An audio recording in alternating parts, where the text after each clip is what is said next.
My name is Epsiba Beulah. Before I was a Hindu girl doing a lot of idol worship, and I was like completely a traditional girl, like accepting what father says, what the elder says, and I was used to respect all those things.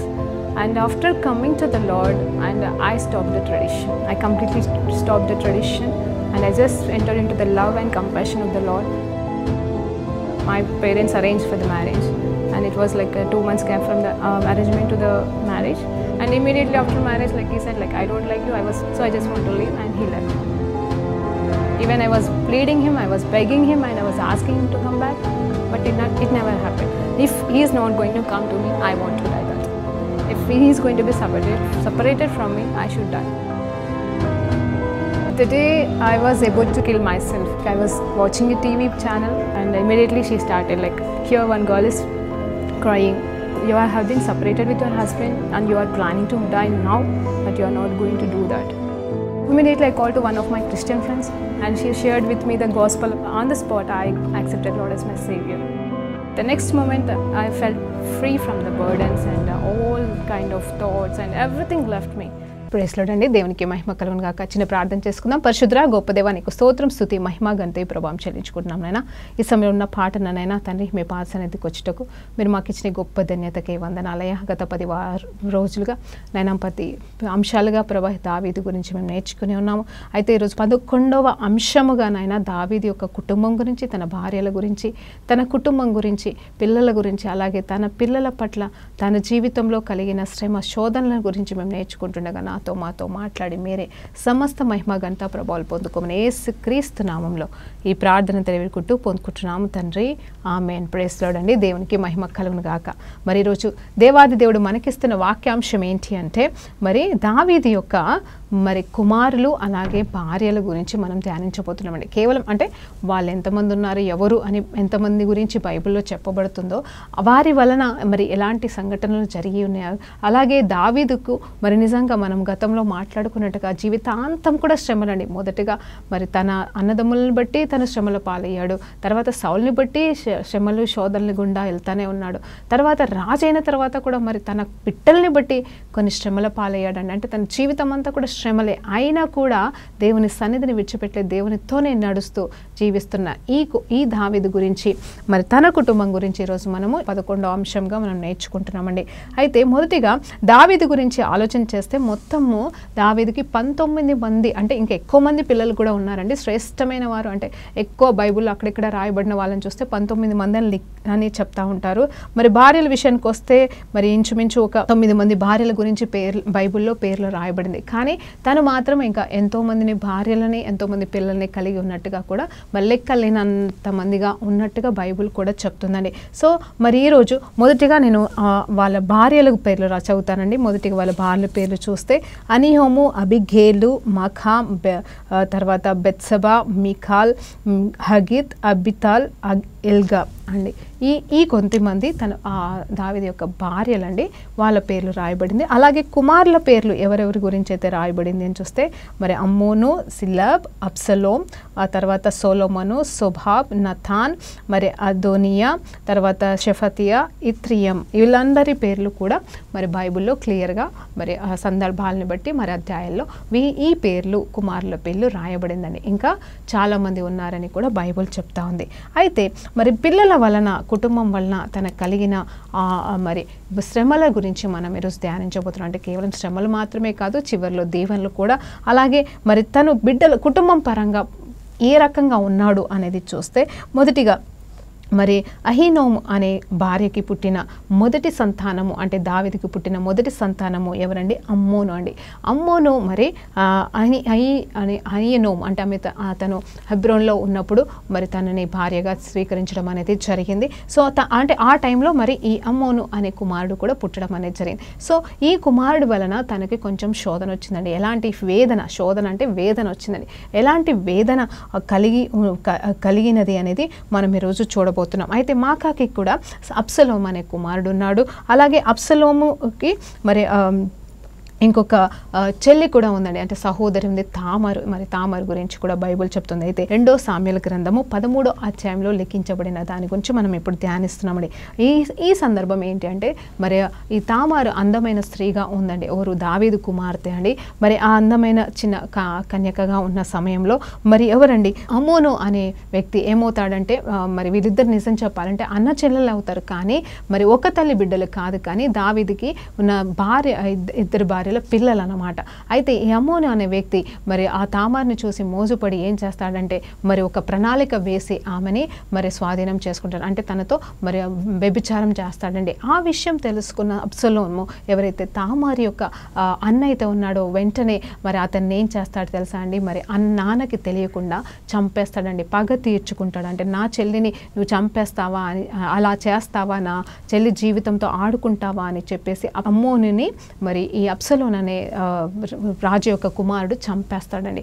అంటే అప్పుడు ఈ అమ్మోను కోసము మరి దావీదు మహారాజు ఎంత వేదన కలిగి మరి తన కుమారుడు కోసం ఏడుస్తూ ఉంటాడు. అప్పుడు మరి తన కుమారుడిని చంపిన విషయం దావీదుకి తెలిస్తే మరి అబ్సలోంని కూడా, దావీదు రాజు కదండి, మరి చంపేస్తాడేమో అని భయపడి అబ్సలోము తనకు కలిగిన స్నేహితుల సలహా తీసుకొని పారిపోతాడండి. మరి ఈ వచనము మరి 2 సామ్యుల గ్రంథం 14లో రాయబడి ఉంటుంది.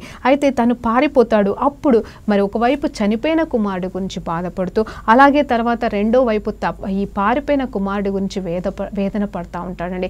ఆ సందర్భంలో యోబ్ అనే ఒక మరి ఆ సైనిక అధికారి, దావీదు యొక్క సైన్యానికి అధికారిగా ఉన్న కమాండర్ ఏం చేస్తాడంటే ఒక స్త్రీని పంపించి, నువ్వు అబ్సలోము గురించి ఎందుకు వేదన పడుతున్నావు అని ఎంతమంది ఓదార్చినా తను ఆ ఓదార్పు నుండి బయటకు రాలేక, మరి ఆ కొడుకుని రమ్మని పిలవలేక, ఆ కొడుకుని వదిలి బ్రతకలేక దావీదు కృంగిపోతున్నాడటండి. ఆ సమయంలో అప్పుడు ఆ వ్యక్తి ఏం చేస్తాడంటే ఇతన్ని ఒక స్త్రీని పంపించి నాకు న్యాయం కావాలి ప్రభు అని ఒక సందర్భాన్ని క్రియేట్ చేసి, అందులో ఆ సందర్భం ఏంటంటే నాకు 2 కుమారులు ఉంటే ఆ కుమారులు ఇద్దరు కూడా కొట్టుకొని, ఇద్దరు కూడా మరి గొడవపడి ఒక కుమారుడు చంపేశాడు. అయితే ఏ కుమారుడినైతే చంపేశాడో మరి ఆ కుమారుడిని మరి మిగతా వాళ్ళంతా కూడా వచ్చి రక్త సంబంధికులు వచ్చి తన్ని కూడా చంపాలని చూస్తున్నారు. ఆల్రెడీ ఒక కుమారుడు పోయిన బాధలో ఉన్నాను, ఈ కుమారుడిని కూడా నేను పొడగొట్టుకుంటే నేను ఏమైపోతాను ప్రభు అని చెప్పేసి ఒక స్త్రీ వచ్చి దావీదు దగ్గర ఏడుస్తున్నప్పుడు అప్పుడు మరి దావీదుకి అర్థమైపోతుంది, అవును నేను కూడా అలాగే మరి ఒక కుమారుడు కోసం ఏడుస్తూ ఇంకో కుమారుడు పారిపోయి ఏడుస్తున్నాను కదా, ఆ కుమారుడిని నేను మరి క్షమించి రమ్మని కబురు పంపుతాను అనే ఒక ప్రేరేపణ కలిగి మరి అందులోకి వెళ్ళి తను కూడా తెలుసుకొని మరి అబ్సలోన్ని పిలిపిస్తాడండి, క్షమిస్తాడు, పిలిపిస్తాడు కూడా. అయితే అలా జరిగిన తర్వాత దావీదైతే మర్చిపోతాడు. మరి తనకైతే కొడుకుపోయిన బాధ ఉంటుంది, కానీ అబ్సలోన్ ఏం చేస్తాడంటే ఇంచుమించు ఒక 4 సంవత్సరాలు మౌనంగా మారిన వ్యక్తిగా ఉంటూ మెల్లిమెల్లిగా తనకంటూ ఒక సైన్యాన్ని తయారు చేసుకుంటాడు. ఎక్కడ తెలుసా అండి? మరి ఇజ్రాయేలుల నుండి కొంతమందిని తను సమకూర్చుకొని మరి దావీదుకి వ్యతిరేకంగా నిలబడాలని ప్రయాసపడుతూ ఏం చేస్తాడంటే దావీదుని చంపాలని తలంపు ఉందో లేదో కానీ ఆ సింహాసనాన్ని, ఎందుకంటే మరి నేనే నెక్స్ట్ రాజునని తనగా మరి సిద్ధపడుతూ మరి సింహాసనం మీదకి ఎక్కాలని ప్రయాసం పడతా ఉంటాడు. ఆ సమయంలో ఈ యోబు అనే వ్యక్తి ఏం చేస్తాడు తెలుసా అండి? ఈ అబ్సలోముని కూడా చంపేయడం అనేది జరుగుతూ ఉంటుంది. అంటే ఈ రకంగా మరి ఆ తర్వాత అంటే నిజం చెప్పాలంటే దావీదైతే క్షమిస్తాడు, కానీ క్షమించిన తర్వాత మారినట్టుగా నటించి ఈ అబ్సలోము ఏం చేస్తాడంటే దావీదుని చంపడానికి ప్రయత్నం చేస్తూ సింహాసనం మీదకి ఎక్కాలని చూస్తున్నప్పుడు మరి దావీదు ఏం చేస్తాడు తెలుసా అండి? కొడుకు చేతులు చావడం ఇష్టం లేక మరి తన పక్షాన ఉన్న యూదులని తీసుకొని మరి వేరే ప్రదేశానికి పారిపోవడం అనేది జరిగింది. చూడండి, మనము ధ్యానిస్తూ ఉంటాము, ఎన్నో కీర్తనలు ధ్యానిస్తూ ఉంటాం. కీర్తనలో మరి నిజంగా చెప్పాలంటే కొన్ని కీర్తనలు మరి శత్రువుల గురించి మరి 9వ కీర్తనే కావచ్చు, 10వ కీర్తన గురించి కూడా మనం ధ్యానించినప్పుడు తన అబ్సలోము నుండి పారిపోతుండగా రాసిన కీర్తన అని రాయబడుతుంది. అంటే తన కుమారుడు నుండే పారిపోతాడు. ఎందుకు తెలుసా అండి? రాజ్యాన్ని కాపాడుకోవాలి, అలాగే కొడుకు చేతులు చావకూడదు, అలాగే మరి కావాలంటే కొడుకునే చంపచ్చు, కానీ కొడుకుని చంపలేక తనే మరి పారిపోవడం అనేది జరిగింది. ఎందుకంటే దేవుని మీద ఆధారపడుతూ దేవుని కొరకండి. ఆ సమయంలో ఏం తెలుసా అండి? యూదులు కొంతమంది దావీదును వెంబడిస్తూ పారిపోతున్నారు, అంటే దూరంగా వెళ్ళిపోతున్నారు. చూస్తున్నారు. అంత మాత్రమే కాదు, ఆర్క్ ఆఫ్ ద లార్డ్ అంటే దేవుని యొక్క మందసము మరి ఏదైతే అక్కడ పెట్టబడిందో అబ్యాతారు కూడా ఏం చేస్తాడంటే ఆ మందసాన్ని దావీదుతో పాటుగా తీసుకెళ్ళడానికి ప్రయాసపడతాడు. అప్పుడు దావీదు మహారాజు అంటాడు, లేదయ్యా ఆ మందసాన్ని దేవుని మందిరంలోనే ఆ స్థలంలోనే ఉంచు, దేవుడు నా పట్ల కృప చూపించి నీ మరలా వస్తాను, నా తండ్రికి నేను అర్పణలు చెల్లించుకుంటాను అని చెప్పేసి నువ్వు వెళ్ళి నువ్వు ఒక యాజకుడివి కాబట్టి నీ యాజక ధర్మాన్ని నువ్వు పాటించు అని చెప్పేసి తిరిగి పంపిస్తాడండి. ఈ గ్యాప్లో ఏం జరుగుతుందంటే మరి ఇటు యూదా వారికి యెరూషలేం వారికి మధ్యలో అంటే ఎవరైతే అబ్షలోం తరపున ఉన్నారో దావీదు తరపున వారి మధ్యలో గొడవలు జరిగి యుద్ధాలు జరిగి మరి అబ్షలోంని మరి అక్కడ చంపడం అనేది జరుగుతుంది. మరలా కుమారుడు పోయిన వేదనతో బాధనతో ఉంటారు. నిజం చెప్పాలంటే అందరూ అబ్షలోంకి సంబంధించిన వాళ్ళందరినీ నాశనం చేశామని ఆ సైనికులంతా ఆనందిస్తున్న సమయంలో దావీదు మాత్రం ఏడుస్తూ వేదనతో ఉన్నారని వాళ్ళు సిగ్గుపడి ఏం చేయలేక ఆనందించలేక ఓడిపోయారని మరి వాళ్ళు ఓడిపోయారని వీళ్ళు ఆనందించలేరు, దావీదు ఏడుస్తున్నాడని బాధపడలేక మరి మధ్యలో ఉన్నారండి. ఆ టైంలో యోబు అంటాడు, ఎందుకు నీ కుమారుడి నిమిత్తము నువ్వు వేదన పడడం న్యాయం కాదన్నప్పుడు మరి తనకు తనగా బలము తెచ్చుకొని నిలబడి మరలా ఏం చేయాలో అని ముందు ప్రయాణం చేస్తా ఉన్నాడు. ఇదే సమయంలో మరి సౌలు యొక్క కుటుంబ సభ్యుడైన ఒక వ్యక్తి ఉంటాడండి, సిమ్మి అనే వ్యక్తి. ఇతని గురించి 2 సామ్యుల గ్రంథం 16వ అధ్యాయం 5వ వచనంలో రాయబడింది.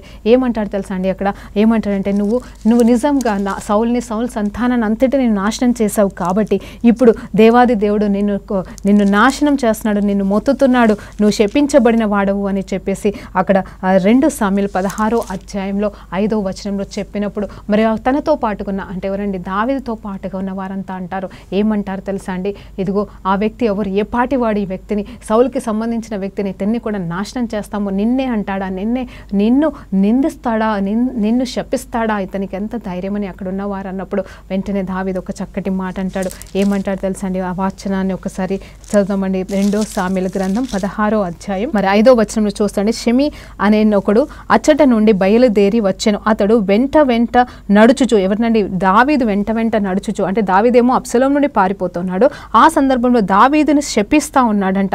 జనులందరూ అతన్ని చూసి తిట్టాలి చంపాలి అనుకుంటున్నప్పుడు 12వ వచనాన్ని చూస్తే ఏమంటున్నాడు తెలుసా అండి, యెహోవా నా శ్రమను లక్ష్యపెట్టునేమో, వాడు పలికిన శాపమునకు బదులుగా యెహోవా నాకు మేలు చేయనేమో. చూడండి, దేవునికి అప్పచెప్తున్నాడండి. ఇలా ఎన్నో సందర్భాలలో దావీదు శ్రమల పాలైనను, నిందల పాలైనను, అపహాస్యపు పాలైనను, ఓటమి పాలైనను, అంటే ఓటమి అంటే మనుషుల ద్వారా ఇలాంటి విషయాల్లో ఓటమి అయినప్పుడు దేవుని వైపే చూస్తూ దేవునికే అప్పచెప్తూ, ఇదిగో చూడండి ఎంత చక్కటి మాట, ఈ శ్రమను బట్టి దేవుడు నన్ను లక్ష్య పెడతాడేమో, దేవుడు నాకు సహాయం చేస్తాడేమో. అవును, ఇది నేను సొంతంగా తెచ్చుకున్న నింద అయితే కాదు, నేను చేసిన తప్పు వల్ల వచ్చే నింద కాదు, వాళ్ళు నిందలేసిన. అవునండి, నింద ఎప్పుడు నిజం కాదు, అబద్ధాన్నే నింద అంటారు. కావాలని వాళ్ళు మోపేది అంటే అబద్ధాలని మోపడమే నింద అండి. సో అక్కడ నిజాలు ఏమి ఉండవు, కానీ ఆ నిందను బట్టి ఎంతోమంది కృంగిపోతారు. ఇక్కడ దావీదు కృంగిపోలేదని కాదు, కృంగిపోయాడు, కానీ దేవునికి అప్పచెప్తూ అతన్ని ఏమి చేయకూడదని క్షమించేసి వదిలేస్తున్న సందర్భం అండి ఆ సమయంలో. ఆ తర్వాత అంటే పారిపోతున్నాడు, అంటే ఎన్నో రకాలుగా పోరాటాలు,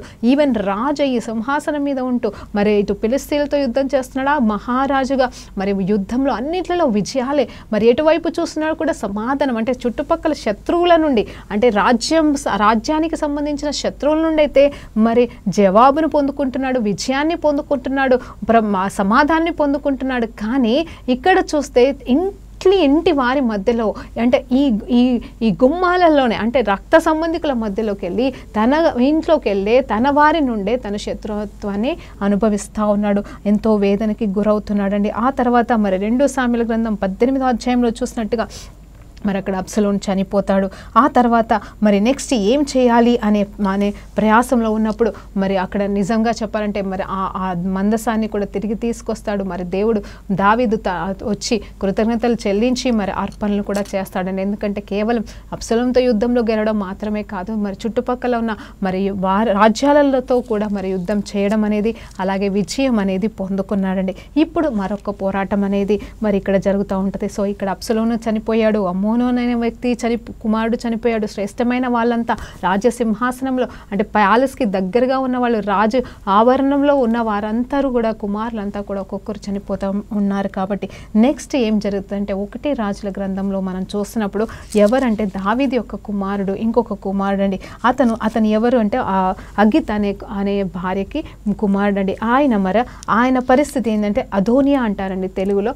ఈ అదోనియా ఏంటి అంటే ఇంకా నేనే నెక్స్ట్ రాజును, అందరూ అందరూ ఆల్మోస్ట్ చనిపోయారు, నాకంటే బలవంతులైన కుమారులు చనిపోయారు, నాకంటే పెద్దవారు చిన్నవారు వాళ్ళు చనిపోయారు, కాబట్టి నెక్స్ట్ నేనే రాజుని, కాబట్టి దావీదైతే నన్ను రాజుగా చేయడానికి ఇష్టపడట్లేదని ఆలోచన చేస్తున్నాడో మనకు తెలియదు. కానీ తనకు తనగా ఎలా అంటే మరి అంటే ప్రకటించుకుంటూ అంత ఊరేగింపు చేసుకుంటూ నెక్స్ట్ రాజును నేనే అని చెప్పేసి సన్నిధాలు చేస్తూ మరి తనకంటూ మరొక గుంపుని సమకూర్చుకొని, ఇటు కొంతమంది యాజకులని, బలవంతులని, అలాంటి వారిని అందరినీ తనకంటూ ఒక గుంపుగా సమకూర్చుకొని నెక్స్ట్ రాజును నేనే, ఈ యూదాకి నేనే రాజుని, దావీదు తర్వాత అని సింహాసనం దగ్గరికి వెళ్ళబోతా ఉంటాడండి. అప్పుడు ఆ సమయంలో నాతాన్ ప్రవక్త బెత్షెబా దగ్గరికి వెళ్ళి బెత్షెబాతో మాట్లాడతాడండి. మనం గతంలో ధ్యానించిన మరలా ఒకసారి క్లుప్తంగా చెప్పుకుంటే మరి నాతానికి మరి దేవుడిచ్చిన వాగ్దానము సొలొమోను అంటే నాతాను ద్వారా దేవుడు ప్రవచించిన వాగ్దానము దావీదుకి బెత్షెబాకి పుట్టిన కుమారుడైన సొలొమోను ద్వారా మందిరం కట్టించబడ్డం మాత్రమే కాదు, నెక్స్ట్ సింహాసనానికి వారసుడవుతాడు అనే వాగ్దానం కూడా మరి ఉంది. కాబట్టి మరి వెంటనే మరి ఆ నాతాను వెళ్ళి దావీదుతో మాట్లాడతాడు, ఏంటి నువ్వు అదోనియా అనేమన్నా రాజుగా నిర్ధారించావా, మరి అతను ఎందుకు సింహాసనం మీద వెళ్ళడానికి ఆ ప్రకటనలు చేస్తా ఉన్నాడు, సిద్ధపడుతున్నాడు, బలులు అర్పిస్తూ ఉన్నాడు, మరి సిద్ధపడుతున్నాడు అన్నప్పుడు అయ్యో ఆ విషయమే నాకు తెలియదని వెంటనే దావీదు మహారాజు ఎక్కడికి వెళ్తారు తెలుసా అండి, సొలొమోన్ దగ్గరికి వెళ్ళి సొలొమోన్తో మరి తీసుకొని వెళ్ళి వెంటనే మరి ఆ 2వ అధ్యాయం 1 రాజుల గ్రంథం 2వ అధ్యాయంలో చూస్తే అందరినీ సమకూర్చి మరి తన వైపు ఉన్న వారిని సమకూర్చి వెంటనే మరి పట్టాభిషేకం అనేది జరిపిస్తాడని, అది 2వ రాజుల గ్రంథం 2వ అధ్యాయం 1 వచనాలకు వెళ్ళి చూసినప్పుడు మనం చూస్తూ ఉంటాం. అంటే సింహాసనాన్ని అంటే ఇక అతనికి సింహాసనం ఇచ్చేసి నెక్స్ట్ రాజు మరి నా తర్వాత రాజు సొలొమోనే అని ప్రకటించడం అనేది కూడా జరుగుతుందండి. ఇక్కడ చూడండి దావీదు మహారాజు అంటే ఇక్కడ ఈ అంశాన్ని మనం ధ్యానించుకుంటూ వెళ్తే చూడండి దావీదు పరిస్థితి ఎంత భయంకరంగా ఉంది. ఒకవైపు కుమారులే శత్రువులు అవుతున్నారు, ఒకవైపు కుమారులు చనిపోతూ ఉన్నారు. మొదటిగా మనం చూసినప్పుడు బెత్షెబాకి పుట్టిన మొదటి కుమారుడు అంటే బెత్షెబాకి దావీదుకి పుట్టిన ఒక సంతానం, మొదటి సంతానం పాపంలో పుట్టిన సంతానము చనిపోయినప్పుడు కూడా దావీదు ఎంతగానో వేదన పడతాడు. ఆ తర్వాత ఇటు తామర జీవితము మరి అస్తవ్యస్తం అయిపోయింది. అటు చూస్తే మరి అబ్సలోను చనిపోయాడు, ఇటు చూస్తే మరి ఈ అదోనియా అనే వ్యక్తి కూడా మరి శత్రువుగా తయారవుతున్నాడు. అంత మాత్రమే కాదు కుమారుల నిమిత్తం పారిపోతున్న స్థితి అండి. నిజంగా మరలా చెప్తున్నాను, యోబుకైతే 40 దినములు మాత్రమే శ్రమ, కానీ దావీదు మహారాజుకైతే జీవిత కాలం అంతా కూడా శ్రమలాగానే మనం చూస్తూ ఉంటాం. అదే సొలొమోన్ విషయానికి వచ్చేసరికి నెమ్మది కలిగింది, అతను సంతోషిస్తాడండి. నిజంగా దేవుడు దేవాది దేవుడు నాతో మాట్లాడి ఉన్నాడు, నన్ను బలపరిచి ఉన్నాడు, నన్ను ఏర్పాటు చేసుకున్నాడు. అంత మాత్రమే కాదు నన్ను ఏర్పాటు చేసుకున్న నా దేవుడు నా గర్భంలోకి వెళ్ళి పుట్టే సొలొమోన్ని ఎన్నుకున్నాడు. అలాగే నా చేతులతో నేనే అతన్ని రాజుగా చేయడానికి నాకు ఇంత గొప్ప ధన్యత ఇచ్చి ఉన్నాడని మరి అంత్యంలో అంటే తన మరణపు అంతములో మరి ఇంకా చనిపోతాడనే ముందు మాత్రమే కొద్దో గొప్ప నెమ్మది కలిగి ఉన్నాడని, ఆ కొద్దిపాటి నెమ్మది కూడా కేవలం దేవుడు వాగ్దానం చేసిన కుమారుణ్ణి నమ్మకంగా రాజుగా చేశాను అనే ఒక సంతోషం తప్ప నిజం చెప్పాలంటే తన పర్సనల్ లైఫ్లో మరి దావీదుకి సంతోషం అనేది ఎక్కడ కానరాలేదు. అయినను కూడా దావీదు మహారాజు ఎప్పుడు కూడా దేవుని ప్రశ్నించలేదు, దేవుని నిందించలేదు. చూడండి ఈ షిమి అనే వ్యక్తి ఎవరండి, మామూలుగా చూస్తే ఆయన కేవలం సౌలుకి సంబంధించిన వ్యక్తి, సౌలు యొక్క బంధువు అయి ఉండొచ్చు, కానీ అతను ఎలా మాట్లాడుతున్నాడు తెలుసా అండి, అసలు ఆలోచన చేస్తే ఎంతో భయంకరమైన మాటలు. ఇంకొకరు అయితే అక్కడ ఏం చేస్తారంటే తను వెంటనే రాజు కదండి వెంటనే చంపేయచ్చు, ఒక్క నిమిషం కూడా ఆలోచించకుండా చంపేయచ్చు. రాజైన దావీదు బహూరీము దావునకు వచ్చినప్పుడు చూడండి 2 సమూయేలు 16వ అధ్యాయం 5వ వచనమండి. రాజైన దావీదు బహూరీము దాపునకు వచ్చినప్పుడు సౌలు కుటుంబీకుడగు గేరా కుమారుడైన సిమి అని ఒకడు అచ్చట నుండి బయలుదేరి వచ్చెను. అతడు వెంటనే నడుచుచు చూడండి వెంటనే నడుచుచు చూడండి అంటే ఇట్స్ లైక్ ఎలా అంటే వెంటాడుతున్నాడు అనమాట. నువ్వు అంటే ఇక మనం ఒక్కొక్కసారి కొన్ని సందర్భాల్లో తిట్టే వాళ్ళను మనం జ్ఞాపకం చేసుకోవచ్చు. రోడ్డు మీద గొడవలు పెట్టుకుంటున్న వారు, ఇళ్లలో గొడవలు పెట్టుకున్న వాళ్ళని చూస్తే ఎలా వెంబడించి తిడతా ఉంటారో ఆ రీతిగా దావీదు అంటే రాజుగా ఉన్న వ్యక్తినే ఒక సామాన్య మనుషుడు ఎలా చెప్పిస్తున్నాడో చూడండి. వెంట నడుచుచు దావీదును శపించును. జనులందరూ బలాఢ్యులందరూ దావీదును ఇరుపార్శ్వంలోను ఉండగా రాజైన దావీదు మీదకు అతని సేవకులందరూ మీదను రాళ్ళు రువ్వుచూ వచ్చెను. చూడండి వాళ్ళంతా అంట అక్కడ తనతో ఉన్నవారంట రాళ్ళు రువ్వుతూ వస్తున్నారంట. ఈ షిమి నరహంతకుడా, ఏమంటున్నాడు, నరహంతకుడా, దుర్మార్గుడా, చీపో నీ వేల వలనని నీవు వెళ్ళగొట్టిన సౌలు ఇంటి వారి హత్యను యెహోవా నీ మీద రప్పించి యెహోవా నీ కుమారుడైన అబ్షలోము చేతికి రాజ్యమును అప్పగించి ఉన్నాడు.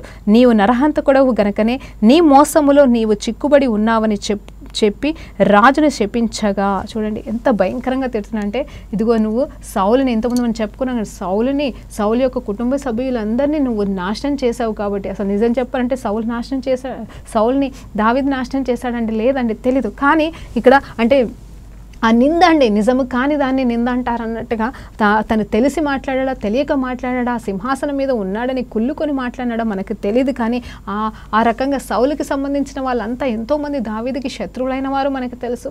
అలాగే ఎంతోమంది దావీదు పురంలో ఉన్నవారు కూడా దావీదుకి శత్రువులుగా చూస్తున్నారు.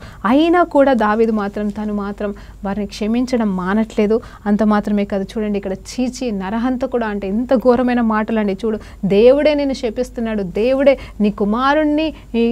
నీ కుమారుడికి రాజ్యాన్ని అప్పచెప్పేసి నీ కుమారుడి చేతులను నేను నాశనం చేస్తున్నాడు అని చెప్పేసి అక్కడ దేవుణ్ణి కూడా మధ్యలోకి తీసుకొస్తున్నాడండి ఈ వ్యక్తి. అంటే ఈ వ్యక్తి ఎవరో కాదు, మళ్ళీ బెంజమిన్కి సంబంధించిన, అంటే బెంజమిన్ గోత్రానికి సంబంధించిన మరి ఒక పురుషుడండి. అయితే అయినా కూడా దావీదుకి కోపం రాలేదని కాదు, బాధ కలగలేదని కాదు, కానీ అక్కడ ఉన్న ఈ దావీదు పక్షంగా ఉన్న వాళ్ళంతా మేము ఎప్పుడే నిమిషంలో ఇతన్ని చంపి పడేస్తామంటే లేదు నువ్వు అతన్ని చంపడానికి వీలు లేదని చెప్పేసి ఇక్కడ కూడా క్షమాపణ. అంటే వేదనలో కూడా మనం ఎప్పుడైనా సరే కష్టంలో వేదనలో ఉన్నప్పుడు గమనించండి, మనము అంటే చిరాకుతో కానీ కష్టంలో కానీ ఏదైనా సమస్యలో ఉన్నప్పుడు ఎవరైనా వచ్చి మాట్లాడినా, ఎవరైనా వచ్చి ఏమనంటే అంటే అందరి మీద కోపం, అన్నిటి మీద కోపం, మనసు బాగలేని పరిస్థితులంతా కూడా వచ్చిన వాళ్ళ మీద తీస్తూ ఉంటాం. కానీ దావీదు ఎంత బ్యాలెన్సింగ్ మనిషి అంటే ఎక్కడిదక్కడ బ్యాలెన్సింగ్ చేసుకుంటూ, ఇటు పిల్లల్ని బ్యాలెన్సింగ్ చేసుకుంటూ, అంటే వారిని సరిగా పెంచలేదా అనేది నాకు అర్థం కాలేదు. కానీ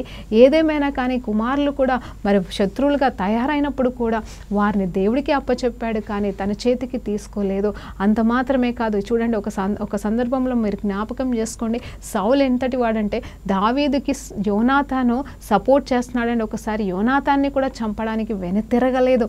అంటే మరి తనకు అంత గర్వం, అహంకారము తన పదవి పట్ల. కానీ ఇక్కడ దావీదు తన సింహాసనాన్ని తీసుకుంటున్న తన కొడుకులని మరి ఏమీ అనలేదు. కానీ దేవుడు ఎన్నిక ఏ రీతిగా ఉందో ఆ ప్రకారంగానే ముందుకు సాగుతూ క్షమాపణ కలిగిన వ్యక్తిగా దావీదు ఉన్నాడు. నిజమైన తండ్రిగా మరి నిలబడుతున్నాడు. అందుకే దావీదు మరి యేసు ప్రభువారికి తండ్రిగాను మరి దావీదు కుమారుడని యేసుప్రభు వారు మరి పిలిపించుకున్నాడేమో అని మనకి అర్థమవుతూ ఉంటుందండి. సో ఈ రీతిగా చూసినప్పుడు మరి అబిగేల్ ద్వారా కూడా మరి ఒక చక్కటి కుమారుణ్ణి కన్నట్టుగా బైబిల్ చెప్తుంది. అది చిలీబ్ అనే వ్యక్తి, మరి తన గురించి అయితే బైబిల్ ఎక్కడ రాయబడలేదు. కానీ మరి అబిగేల్ని మరి తనకున్న ఇబ్బంది ఇరుకుల మధ్యలో మరి సౌలు నుండి పారిపోతున్న సమయంలో మరి అబిగేల్ లాంటి చక్కటి సుందరవతిని, గుణవతిని మరి దేవుడు దావీదుకి భార్యగా ఇచ్చి ఆ సమయంలో తన ద్వారా ఓదార్పును, నెమ్మదిని, సహనాన్ని పొందుకోవడానికి అబిగేల్ని దేవుడు వాడుకున్నాడు. మరి ఆ తర్వాత చూస్తే మరి హెబ్రోన్లో మరి 6.5 సంవత్సరాల పాటు ఏళ్తా ఉన్న సందర్భంలో మరి ఆ సమయంలో కొంతమందిని మరి తను భార్యలుగా తీసుకొని అక్కడ మరి ఆ కాలంలో కొంతమందిని మరి పిల్లలుగా మరి తీసుకున్నాడు. ఆ తర్వాత బెత్సెబా గురించి మనకి తెలిసిందే. ఏ రీతిగా మరి బెత్సెబాకి మరి మొదటి సంతానం మరణించినా కూడా తర్వాత సొలొమోన్ అంట, మరి సహబాబు అంట, నాతాన్ అని మరి 3 బిడ్డలుగా ఉన్నట్టుగా మరి బెత్సెబాకి మరి బైబిల్ చెప్తుంది. తర్వాత మిఖాల్ గురించి ఆలోచన చేస్తే మరి ఒక సందర్భంలో అయితే ఒక కుమారుడు ఉన్నాడేమో మరి తెలియదు. కానీ తర్వాత అంటే సౌలు యొక్క కుమార్తె అండి మరి తను దేవుని చేత శపించబడిన తర్వాత అసలు తన గర్భం మూయబడి తనకంటూ పిల్లలే లేకుండా పోయారండి. ఆ తర్వాత చూస్తే అగిత్ అనే స్త్రీకి మరి అదోనియా అనే కుమారుడు కలిగి ఉన్నట్టు మరి ఈ అదోనియా వల్ల కూడా మరి శ్రమ వచ్చింది. కానీ తర్వాత చూస్తే తను మారిపోయాడండి. మరి ఎప్పుడైతే సొలొమోన్ని చూడండి, జాగ్రత్తగా వినండి, ఎప్పుడైతే సొలొమోన్ని రాజుగా మరి మరి దావీదు పట్టాభిషేకం చేశాడో వెంటనే అదోనియా ఏం చేస్తాడో తెలుసా అండి, మరి బెత్షెబా దగ్గరికి వెళ్ళి సమాధాన పడతాడు. అంటే పినతల్లే కావచ్చు, కానీ వెళ్ళి నన్ను క్షమించమని ఇటు దావీదుకును సొలొమోనుకి చెప్పమని, నన్ను జ్ఞాపకం చేసుకోమని, నేను చేసిన తప్పుకు క్షమాపణ అడుగుతున్నానని తగ్గించుకున్నాడండి. నిజం చెప్పాలంటే ఇలాంటి కుమారుడు ఉండడం కూడా మేలే. మొదటైతే తను దావీదు సింహాసనాన్ని మరి లాక్కోవడానికి ప్రయాసపడ్డాడు, కానీ తర్వాత భయపడి మరి మారు మనసు పొందుకున్నట్టుగా మరి బైబిల్ చెప్తుంది. ఆ తర్వాత మరి ఎగ్లా అనే భార్య ద్వారా ఇత్రీమని చెప్పేసి కుమారుడిని కన్నట్టుగా. మరి ఈ రకంగా చూస్తే బైబిల్లో 19 మంది పిల్లల పేర్లు రాయబడింది, అలాగే కొంతమంది భార్యల పేర్లు మాత్రమే రాయబడింది. కానీ తను మాత్రము హెబ్రోన్లో ఉన్నప్పుడే కావచ్చు, తర్వాత యూదాకి యెరూషలేములోకి వచ్చిన తర్వాత కూడా మరి ఎంతో మందిని భార్యలుగాను ఎంతో మందిని ఉపపత్నులుగాను పెట్టుకొని ఆ తర్వాత ఎంతోమంది పిల్లల్ని కన్నట్టుగా మరి చెప్తున్నారు. కానీ ఎంతమంది పిల్లల్ని కన్నను, ఎంతోమంది భార్యలు ఉన్నను కూడా తన హృదయం మాత్రం జాగ్రత్తగా వినండి, తన హృదయం మాత్రం ఎవరికి అన్యాయం చేయలేదు, ఎవరికి మరి మోసం చేయలేదు. అంత మాత్రమే కాదు, ఆ కాలంలో దేవుడు అనుమతించడం అలా చేయడానికి ఇప్పుడు నేను మరి దావీదులాగా చేస్తామనడానికి లేదండి. కానీ అప్పుడున్న పరిస్థితిని బట్టి ఆ రీతిగా జరిగిందేమో మనకు తెలియదు. కానీ నిజం చెప్పాలంటే ఎంతమంది కుమారులున్నా, మొదటి సంతానం ఉన్న ఎవరున్నా కానీ దేవుడు ఎవరిని రాజుగా నియమించమని దేవాది దేవుడు చెప్పాడు. ఇక్కడ కూడా దేవుని స్వరానికే లోబడి మరి సొలొమోన్నే పట్టాభిషేకం చేసినట్టుగా మనం చూస్తూ ఉంటాము. ఈరోజు మన జీవితంలో కూడా మనకి వాగ్దాన పుత్రుడు కావాలండి. నిజం చెప్పాలంటే అంటే మన పిల్లలు ఎంతమంది ఉన్నానో మనం అంటే అందరినీ సమానంగా ప్రేమించాలండి. నేను ఆ విషయంలో నేను కానట్లే, కానీ ఎవరి పిలుపు ఏ రీతిగా ఉంటే ఆ పిలుపును బట్టి మనం ముందుకు సాగాలా అని దేవుని పేరిట కోరుకుంటున్నాను. నిజం చెప్పాలంటే సొలొమోన్ మంచోడా చెడ్డోడా అనేది కాదక్కడ, కానీ దేవుడు ఏర్పాటు చేశాడు, దేవుడు వాగ్దానం చేశాడు, దేవుడే మాట్లాడాడండి దావీదుతో. అది కూడా ఏ సందర్భంలో అంటే దావీదు ఒక చిన్న కుమారుడు చనిపోయినప్పుడు దేవుని నిమిత్తం ఆ పిల్లోడి నిమిత్తం ఏడుస్తూ ఉన్నప్పుడు దేవుడు మాట్లాడి, సరే నీకు క్షమాపణ నేను ఇస్తున్నాను, కానీ నువ్వు చేసిన ఈ బెత్షెబాతో చేసిన పాపం వల్ల నీ కుటుంబంలో అస్తవ్యస్తం అయిపోతుంది, నీ కుటుంబం శాపగ్రస్తం అయిపోతుంది, నీ కుటుంబంలో నీ ముందల్ని నీ భార్యలు నీ ఉపపత్నుల్ని వ్యభిచారం చేసే వాళ్ళు వస్తారని చెప్పేసి శిక్ష కూడా వేస్తాడని. నిజం చెప్పాలంటే అదంతా కూడా ఆల్మోస్ట్ జరిగిపోతుంది. ఇది అప్సలోనే ఆ పని చేస్తాడు. నిజం చెప్పాలంటే తన ఉపపత్నులను ఎవరినైతే విడిచిపెట్టి తను వెళ్ళిపోతాడో వారితోనే మరి అక్కడ మరి పురుషులు వ్యభిచారం చేసినట్టుగా చూస్తూ ఉంటాం. అంటే అన్ని రకాలుగా శిక్ష అనేది దావీదుకి పడిందండి. చేసిన తప్పుకు శిక్ష పడింది, కానీ ఆ శిక్షను సంతోషంగా అనుభవించాడు. అంత మాత్రమే కాదు, ఆ తర్వాత దేవుని పాదాల నుండి మాత్రం దావీదు మహారాజు ఎన్నడూ దూరం కాలేదండి. అలాంటి గొప్ప మరి మనస్సు కలిగిన వాడు ఈ దావీదు మహారాజు.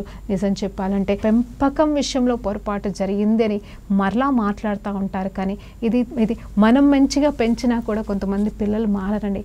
అందులో మనము ఏం చేయలేం. కాబట్టి ప్రార్థన మాత్రమే మనం చేద్దాము.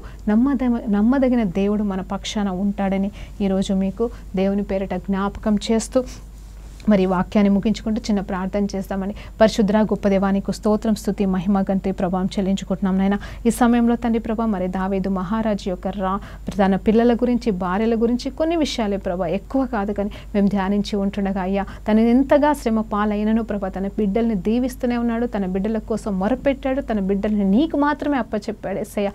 అయ్యా ఏనాడు నోటితో శపించలేదు, ఏనాడు కూడా తను ప్రభానైనా శాపగ్రస్తం వైపు నడిపించలేదు. కానీ ప్రభా దేవుడు ఏం చెప్పాడో ఆ రీతిగానే లోబడి ప్రభా దేవుని నామాన్ని గణపరిచే తండ్రిగా మరి కుమారుడు ఉన్నందుకు మీకు 1000 కోట్ల వందనాలు తెలియజేసుకుంటూ ఆ రీతిగా మేము కూడా ప్రభా నమ్మదగిన వారిగా నమ్మదగిన తల్లిదండ్రులుగా జీవించుటకు ప్రతి బిడ్డకి మీరు కృప దయచేయమని యేసుక్రీస్తు నామములో ఈ ప్రార్థన నెరవేర్చుకుంటూ పొందుకుంటున్నాము తండ్రి.